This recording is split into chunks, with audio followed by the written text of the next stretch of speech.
Picture two guys, same age, same city, same starting point. Call them Marcus and Derek. Marcus just got promoted. He's pulling $120,000 a year now, and he cannot stop talking about it. New car, nicer apartment in a better neighborhood. He upgraded his wardrobe, started going to the upscale gym, takes his girlfriend to the kind of restaurants that don't put prices on the menu. And honestly, looking at Marcus from the outside, you'd say, that's the move right there. That's success. Derek is making $60,000. Same city. He's driving a 4-year-old Honda Civic that's almost paid off. He lives in a decent apartment in a quieter area, cooks most of his meals, and his gym costs $25 a month. And looking at Derek from the outside, you'd think he's fine, but he's clearly not winning. Here's where it gets interesting. 3 years later, Derek has $47,000 sitting in investments. Marcus has $6,000 in a savings account and $34,000 in debt. Derek, the guy making half the money, is on track to retire early. Marcus, the guy with the impressive salary, is on a treadmill. And the terrifying part? Marcus doesn't even see it yet. This isn't a hypothetical. This is a pattern playing out in millions of households across the country right now. And if nobody has sat you down and walked you through the actual math, then today is that day. So let's talk about the number that actually matters. And I'll warn you, it's not the one on your pay stub. The number that actually matters is called your savings rate. It's the percentage of your income you keep and put to work, not what you earn, what you keep. And here's the thing. This number has more power over your financial future than your salary, your job title, your degree, or anything else you've been told to chase. A study published in the Journal of Financial Planning found that savings rate is the single most important variable in determining when someone can retire and how wealthy they become over time. Not income. Savings rate. Now let me show you what this looks like in real life, because I think once you see the actual numbers, something is going to click for you that you can't unclick. Marcus is making $120,000. In his tax bracket, let's say he's in California or New York, he's taking home somewhere around $78,000 after federal and state taxes. That's about $6,500 a month in take-home pay. Now let's track where that goes. His apartment in the nicer part of town, $2,800 a month. His car payment on the new BMW lease, $650. Car insurance, $180. The gym membership he upgraded to, $80. Subscriptions, Spotify, Netflix, Hulu, the meal kit thing he uses twice a week, $140. Dining out and weekend stuff, easily $600. And then there's the lifestyle creep that nobody budgets for. The weekend trips with friends who also make good money, the rounds of golf, the bottles at the table service spot because, hey, you can afford it now. Let's call that $500. We're already at $4,950 before groceries, utilities, clothes, or anything else.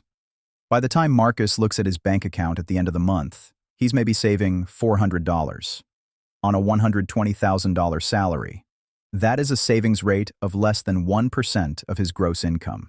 He is financially one bad month away from needing to use his credit card. Now let's look at Derek. He makes $60,000.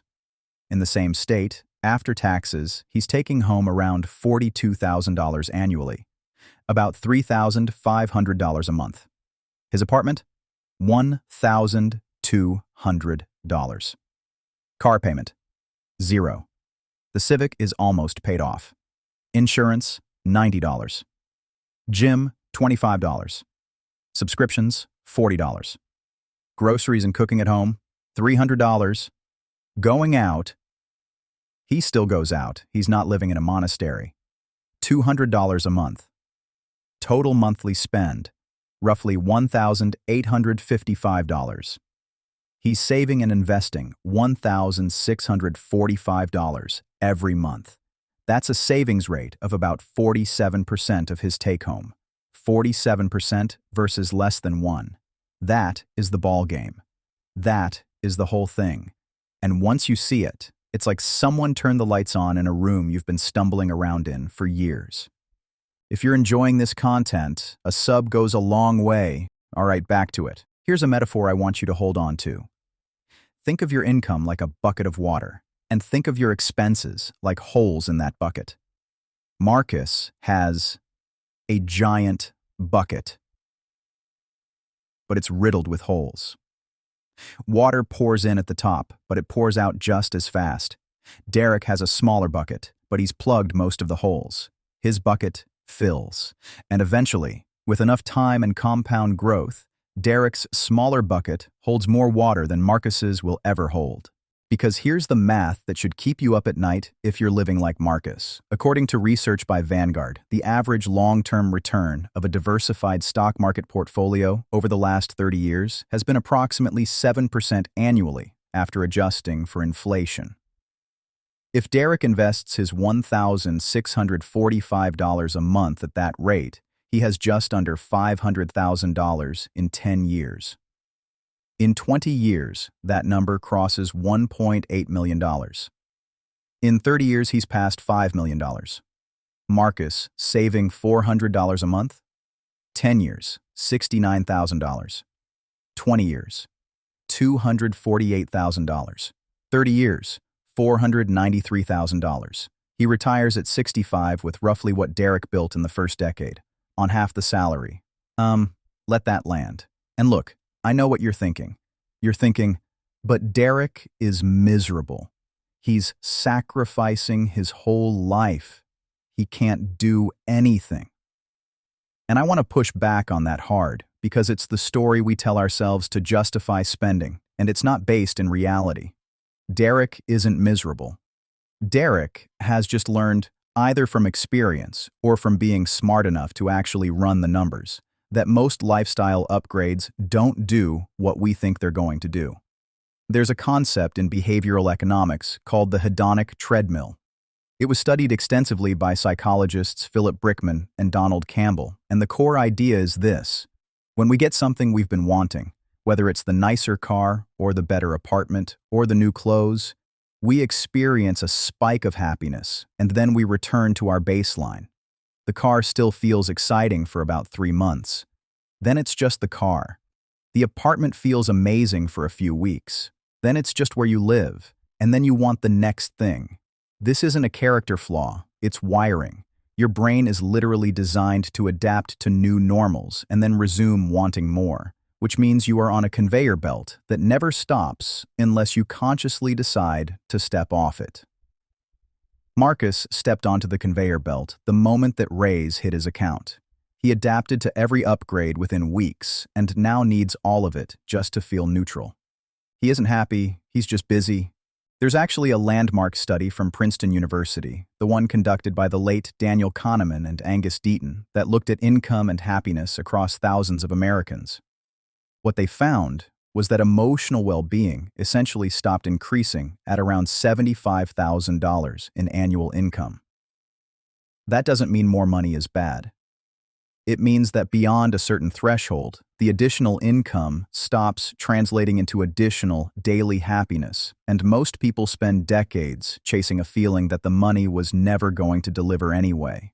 So you're working yourself to exhaustion, saying yes to every hour of overtime, grinding through a career you're lukewarm about, at a company that doesn't really know your name, to chase a number that, statistically, stopped making you happier 3 salary bands ago. Here's the thing about wealth that doesn't get said enough. Wealth is not what you earn. Wealth is what you don't spend. This is from Morgan Housel's book, The Psychology of Money, and it's one of those sentences that sounds simple until you actually sit with it. The richest person in any room might not be the one with the biggest paycheck. It's the one with the widest gap between what they earn and what they spend. That gap is wealth accumulating in real time. Now, I want to get practical, because I don't just want to be the guy who showed you a depressing graph and walked off. I want you to actually do something different after watching this. Step 1, and I need you to do this today, not eventually. Today, calculate your actual savings rate. Take what you saved and invested last month, divide it by your take-home pay for the month, multiply by 100. That's your savings rate, not what you plan to save. what you actually saved. For most people, the first time they do this, it's a genuinely uncomfortable number. That discomfort is useful. It's the gap between where you are and where you need to be. If you've made it this far, you're exactly who this channel is for. A subscribe helps me keep making these. No pressure, but I appreciate it. Financial researcher and author J.L. Collins has written that a savings rate of 50% puts you on track to retire in roughly 17 years, regardless of your income level. A savings rate of 25% gets you there in about 32 years. Below 10%? You're working until the traditional retirement age, if you're lucky. The savings rate is the lever. It's the only one that matters as much as people think income does. Step 2. Audit your top 3 expenses with ruthless honesty. Not your coffee habit. Not your subscriptions. Those are noise. Your big 3 are almost always housing, transportation, and food. These 3 categories account for over 60% of the average American household spending, according to the Bureau of Labor Statistics. If you want to meaningfully change your savings rate, that's where the leverage is, not in cutting Netflix. Can you get your rent or mortgage payment under 25% of your take-home? Can you drive a reliable used car instead of leasing something new? Can you cook 4 nights a week instead of 2? These aren't dramatic sacrifices. They are decisions that compound massively over a decade. Step 3. Automate the gap before lifestyle creep can eat it. The reason Derek wins isn't just that he earns less. It's that he never gave himself the option to spend the difference. His investments come out automatically the day after his paycheck hits. His brain never even sees the money as available.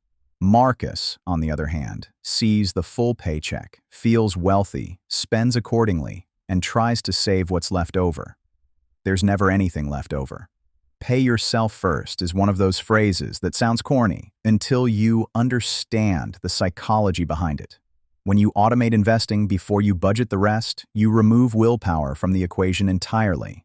You don't need discipline. You need the right system. Set up an automatic transfer to a brokerage or retirement account the same day your pay hits. Start at whatever you can, even $200 a month, then raise it every time your income goes up. Because here's what actually happens when you do this.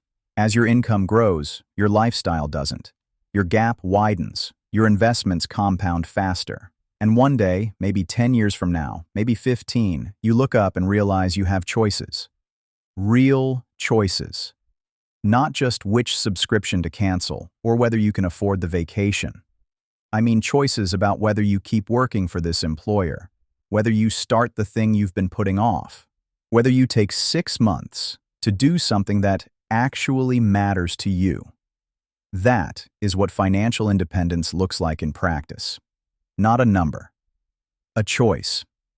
Marcus is going to wake up at 45, wondering why his salary never translated into security. He'll feel like he's been running hard and going nowhere because he has. Derek is going to wake up at 45 with options. Real options. The math was never complicated. It was just uncomfortable. And the discomfort made it easy to avoid. You don't need to earn more to start winning. You need to keep more of what you have. The gap between your income and your spending, that is the score. That is what actually matters. And the beautiful thing is, you can change that gap starting tonight, regardless of what your salary says. Run the numbers. Know your rate. Plug the holes in the bucket. Because the person who retires comfortably isn't always the one who made the most money. It's almost always the one who wasted the least of it.